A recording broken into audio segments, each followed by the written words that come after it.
Courage is what enables someone to do something that frightens him or her, whether it is used for a small feat or a large purpose. All of these different layers of courage can be seen throughout history and still today.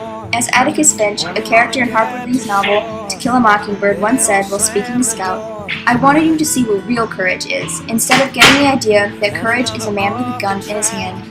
It's when you know you're licked before you begin, that you begin anyway and see it through no matter what."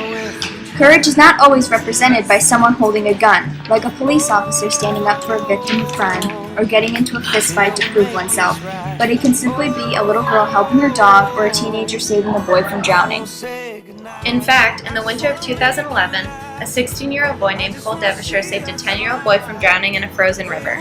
Although it was perilous and difficult for Devonshire, he was still able to act fast enough in order to make the difference that saved a child's life. Devonshire was driving by a stretch of the Red River in Winnipeg, Manitoba, when he had noticed a blue jacket floating in the freezing water. Curious for another look, he backed up his truck and saw that a young boy was struggling to get out of a crack in the ice.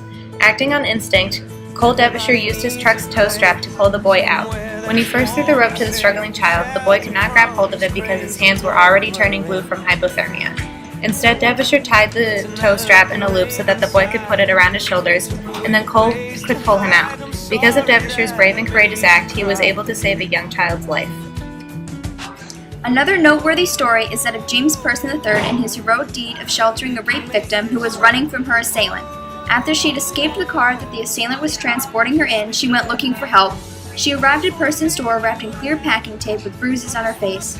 Person took her in, locking all the doors and windows, and then gathering everyone, him, his siblings, and the victim, in the bathroom, protecting them with a hunting knife. The assaulted woman alerted the police, while James alerted his dad, who had arrived on the scene just as the assailant was going to burn the house down. The attacker escaped, but was later found and killed. Thanks to the help of James Person III, the woman survived and was able to recover from her injuries. One more outstanding and courageous act was the recent 9-alarm fire that had occurred in Boston, killing 2 firemen. The fire originated in the basement of an old brownstone and was easily starting to spread to other parts of the building due to the huge gusts of wind. 2 firefighters, Lieutenant Edward J. Walsh and Michael R. Kennedy, had been some of the first responders to brave the fire and run in to help the occupants of the building.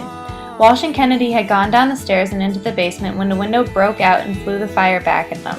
Nearly 30 minutes after the explosion, Kennedy had been found and taken to the hospital where he was pronounced dead. Walsh's body was later found among the debris and wreckage. Their daring and fearless actions of trying to save the people in the building and to keep the fire from spreading had cost them their lives. As seen in the stories just told, there are multiple types of courage and different ways to show it. In the novel In the Time of the Butterflies, the main characters show courage through both small and big acts. An event that is very brave and courageous, that is similar to the boy who saves the 10-year-old kid, is when Petrea offers herself as a sacrifice to God in order to save her children, In the Time of the Butterflies by Julia Alvarez.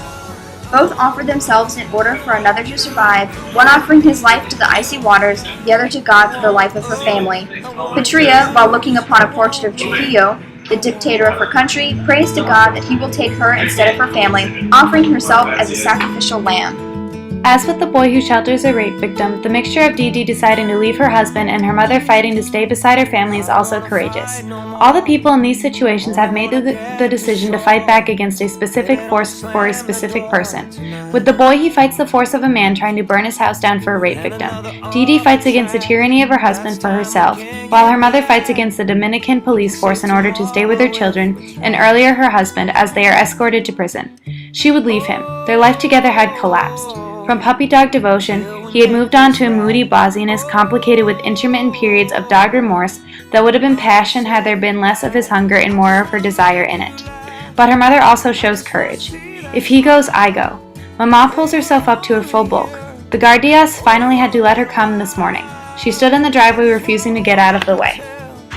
In the Time of the Butterflies, all the sisters eventually join the underground, and that takes a tremendous amount of courage and sense of duty, just as the firemen showed while entering the burning building. In both instances, the people must decide to go against the instinct for safety and self-preservation, and they take action, be it against a tyrannical government or an inferno. For Maria Theresa, it was especially hard for her to join the underground revolution because of her innocence, but she faces her fears and joins anyway, even becoming excited with the idea of rebelling. I told Minerva and Manola right out I wanted to join. I could feel my breath coming short with the excitement of it all. But I masked it in front of Minerva. I don't want to be babied anymore. I want to be worthy of Palomino. One does not have to face an entire government in order to show courage, but they only need to stand up for something they believe in. Standing up to a bully and protecting a victim of crime are prime examples of how to show one's courage. Take a stand against bullying of any kind and show that courage.